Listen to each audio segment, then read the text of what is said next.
Go be the hardest worker. Don't let anyone outwork you, but also enjoy it. Like, you work your tail off. So when it's time to play a game, go laugh, go smile, go yell if you want to, go be passionate. Let's be crystal clear about what just happened, because this is not a roster move, it is not a signing, and it is not a minor piece of off-season business.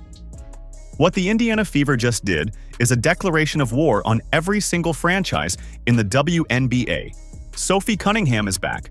Caitlin Clark's enforcer, her protector, her ride-or-die teammate, is officially rejoining the Fever. And for every comment section warrior looking for something to screenshot and save, here it is on the record.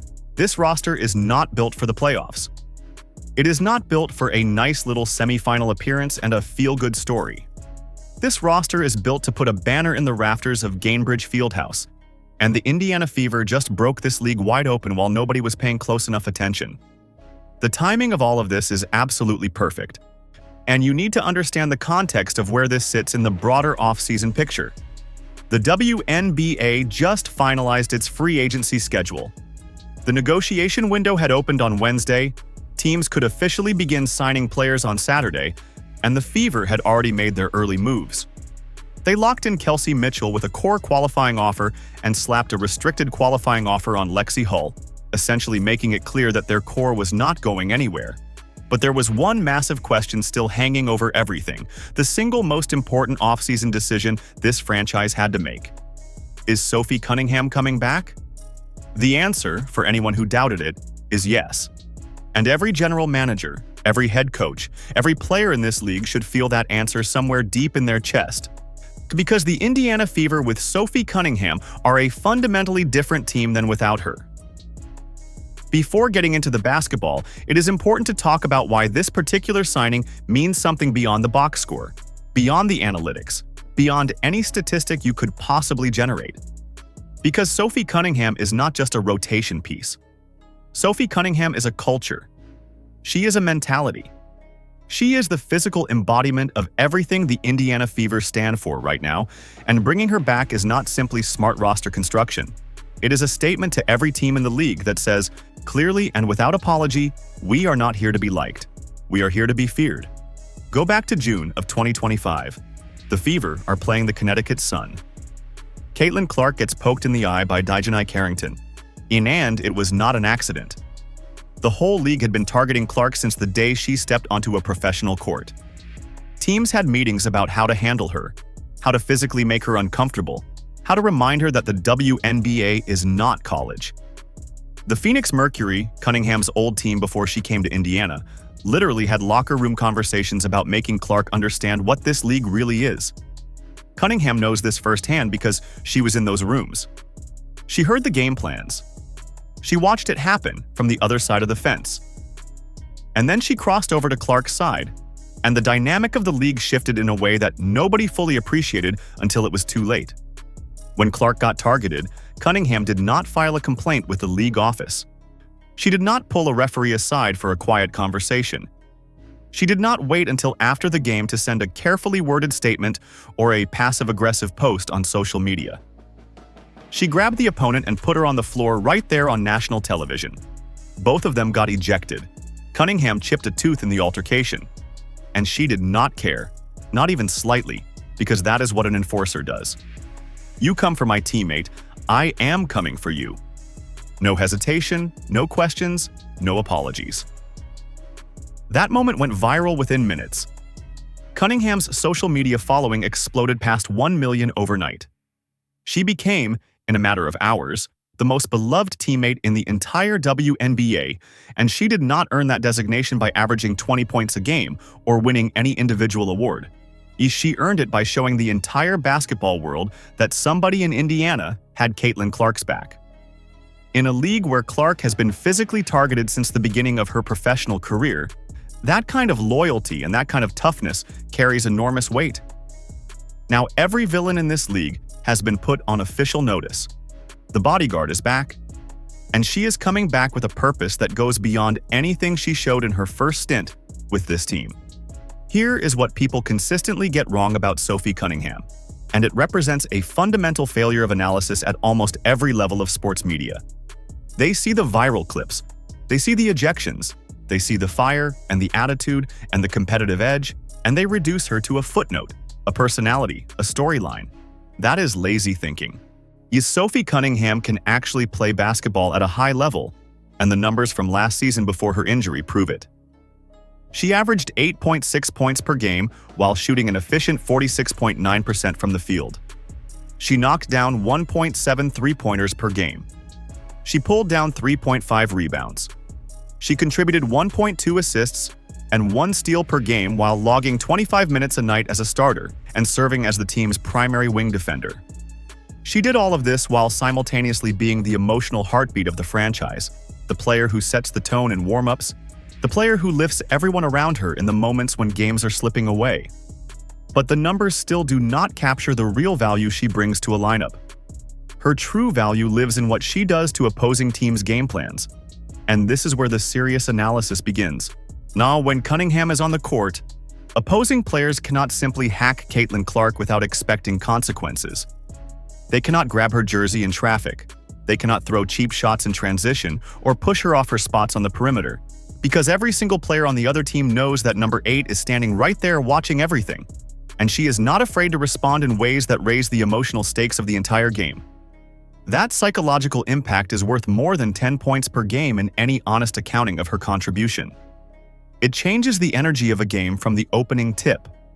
It gives Clark the freedom to operate without constantly looking over her shoulder. It gives Kelsey Mitchell room to work without constantly having to worry about physical intimidation. Or it gives the entire roster a sense of collective safety that simply cannot be quantified on any spreadsheet. And here is something that almost nobody is talking about when they discuss this signing. Last season, the Fever made their incredible playoff run without Sophie Cunningham. She tore her MCL in August after Bria Hartley fell into her leg during a game against the Sun. And just like that, her season was finished. She sat on the bench in street clothes for every remaining game, cheering and yelling and coaching from the sideline while her teammates fought through the postseason without her. She watched Clark sit out the entire playoffs because of injury. She watched Kelsey Mitchell get carried off the court in Game 5 with rhabdomyolysis. She could not do a single thing about any of it except be there emotionally or supporting from a distance, unable to contribute in the ways she had trained her whole life to contribute. Now imagine all of that pain compressed into one off-season. Imagine all of that frustration, all of those months of rehab and quiet mornings in the training room, all of those nights wondering whether her knee would ever feel right again, whether she would ever get back to the level she had been playing at. She has had months to sit with that experience, and now she is coming back healthy, motivated, and carrying a chip on her shoulder the size of the entire state of Indiana. Anyone who thinks Sophie Cunningham is returning to this team to play casual basketball, to collect a paycheck, to average a respectable 8 points and call it a year, has not been paying attention to who this woman is. Now let's paint the full picture of what this roster looks like, because every general manager in the WNBA needs to see this clearly, and so does every fan who follows the game seriously. At starting point guard, you have Caitlin Clark, the most electrifying player in women's basketball, a generational passer with logo-range shooting ability, a player who averaged 16.5 points and 8.8 assists per game before injuries robbed her of the 2025 season. She played just 13 games last year. 13. And the Fever still made the semifinals. Now she is fully healthy, fully recovered, and by every credible report from people inside the organization, she is in the best shape of her career. She spent the entire offseason in the gym, rebuilding, preparing, and by every account she has described what is coming as her revenge season. Yes, when a player of that caliber tells you she is coming back angry, you should take that seriously. At starting shooting guard, Kelsey Mitchell is one of the most dangerous scorers in the league. She averaged 20.2 points per game last season, led the entire WNBA in three-pointers made with 111, earned first-team All-WNBA honors and 3 All-Star selections, and then signed a Supermax deal worth $1.4 million to stay in Indiana, because this is where she wants to win.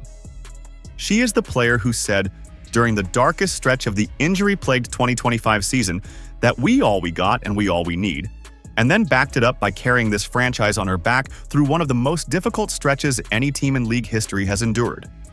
She scored 34 points in Game 1 of the semifinals against the Las Vegas Aces. She never took a night off. She played every single game when everyone around her was going down, and she is not going anywhere. At starting small forward, Sophie Cunningham brings everything already detailed and more. A 47% shooter who spaces the floor at the wing, defends at an elite level, hits clutch shots in critical moments, and makes the physical and psychological cost of attacking this team prohibitively high for any opponent. She is a Taekwondo black belt who earned her certification at 6 years old. She kicked field goals on her high school football team. She is, in every meaningful sense of the phrase, built different, and the Indiana Fever are better with her on the floor in ways that go far beyond what any conventional metric captures. At starting power forward, Aaliyah Boston is a legitimate star at every level of analysis. She is an all-star, a national champion from her time at South Carolina, and the player who hit a game-winning buzzer beater to eliminate the Atlanta Dream in the first round of the 2025 playoffs. She averaged 14-plus points and 8-plus rebounds last season. She can score in the post, facilitate from the elbow, switch defensively onto the perimeter, and anchor the paint against the best big players in the league. Under the new collective bargaining agreement, she is max eligible, and the Fever's front office has made it clear they are prepared to pay her accordingly. She is 23 years old and has already demonstrated the kind of clutch gene that cannot be taught or developed in a practice facility. And at the starting wing, Lexi Hull is the quiet backbone of a defense that overperformed its expectations all of last season. She played all 44 regular season games and all 8 playoff games. She recorded a 16-point, 10-rebound double-double against the Las Vegas Aces in the semifinals. She is a Stanford product who goes out every single night and guards the best perimeter player on the opposing team without complaint, without fanfare, and without any expectation of recognition. The Fever put a restricted qualifying offer on her, which means they have the ability to match any offer she receives. She is staying. Read that lineup one more time. Clark, Mitchell, Cunningham, Boston, Hull. 5 players who have been through genuine adversity together. 5 players who have sacrificed for each other, who have sat in hospital waiting rooms while their teammates went down, who have clawed their way to the semifinals of the WNBA playoffs, with half their roster held together with improvised solutions and sheer collective willpower.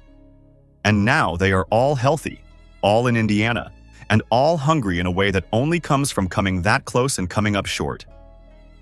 Talent wins games, but chemistry wins championships. And there is not a team in the WNBA right now with better internal chemistry than the Indiana Fever. Other teams have superstars.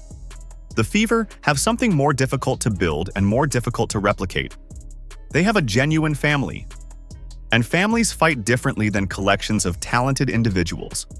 They fight with a kind of emotional investment that commercial rosters simply cannot manufacture. They fight for something beyond their own individual statistics. And that distinction matters enormously when series go to 5 games and bodies are breaking down, and the margin separating winning from losing shrinks to the finest possible point. Let's address the skeptics directly, because they exist in every comment section and they deserve a real response rather than dismissal. The concern about Cunningham's knee is legitimate on its surface. She did tear her MCL in August of 2025, and that is a serious injury.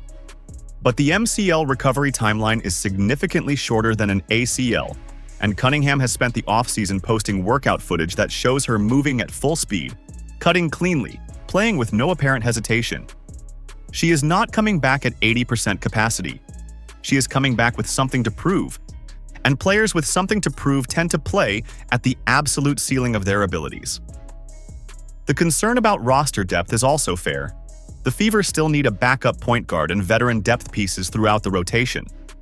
But the free agent market entering this offseason had over 100 players available, and the Fever have something that functions as the most powerful recruiting tool in the league right now. The opportunity to play alongside Caitlin Clark in sold-out arenas every single night. Players have been actively expressing interest in coming to Indiana. The talent will follow the culture, because the culture is the most attractive thing the franchise has to offer. And yes, the Aces have A'ja Wilson, the best individual player in the world. the Liberty spent aggressively to build a championship-caliber roster, when these are real competitive threats. But consider what the Fever did to Las Vegas in last year's semifinals. Without Clark, without Cunningham, without several other key contributors, held together by hardship contracts and emergency roster moves. They pushed the Aces to 5 games. Vegas needed overtime in the deciding game to eliminate a Fever team that, by any objective measure, had no business being in that fight as competitive as they were. Now add Clark back. Add Cunningham back. Add a full off-season of preparation. Add the growth that comes from playoff experience. Add the hunger that comes from watching everything fall apart and rebuilding with purpose. What happens when the Fever show up complete and healthy? That is not a rhetorical question. That is the central question of the entire 2026 WNBA season. The bigger picture here is not just about winning a championship this year, though that is absolutely the immediate goal. What is being constructed in Indiana has the architecture of something far more durable. Caitlin Clark is 24 years old. Aaliyah Boston is 23. Kelsey Mitchell is 30 and playing the best basketball of her professional career. Lexi Hull is 26. Sophie Cunningham is 29 and brings the kind of energy that makes everyone around her younger and more competitive. The coaching staff under Stephanie White is elite. The front office is making intelligent, calculated moves rather than splashy desperation plays. A new practice facility is coming. The new collective bargaining agreement is pumping money into the franchise at a rate that changes the calculus of free agency. Everything is aligning at exactly the same moment, and that kind of convergence does not happen often in professional sports. When it does, the window is real and it demands to be seized. The Indiana Fever are not building a contender. They already are one. What they are building right now, piece by piece, move by move, is a dynasty. And the return of Sophie Cunningham is the piece that transforms a very good team into something genuinely difficult to stop, because she is the player who ensures that no one on the opposing bench goes home feeling comfortable. She is the player who protects the franchise's most important asset at any cost. She is the player who walks into every arena already understanding that the outcome of this season means something permanent, something worth bleeding for. There is also something worth saying about what this moment represents for the culture of the WNBA more broadly. For years, the league has operated under an unspoken understanding that certain kinds of physicality would be tolerated, that stars would be roughed up as a form of competitive strategy, and that the consequences would be minimal enough to make the approach worthwhile. Cunningham's return to Indiana signals that this particular tax has become more expensive. When teams game plan around their willingness to be physical with Clark, they now have to factor Sophie Cunningham into every single calculation. The math of targeting changes when the person standing next to your target is a Taekwondo black belt with a demonstrated willingness to accept ejection, injury, and a chipped tooth in service of protecting the people she cares about. That changes the board for every opponent. The rest of this league had its chance to take advantage of the Indiana Fever when they were vulnerable. When Clark was hurt, when Cunningham was on the sideline in street clothes, when the roster was depleted to a degree that would have broken a less cohesive team, the WNBA had its moment to put Indiana away. They could not do it. They pushed the Fever to the semifinals anyway. Now the roster is whole. Now the hunger is sharper than it has ever been.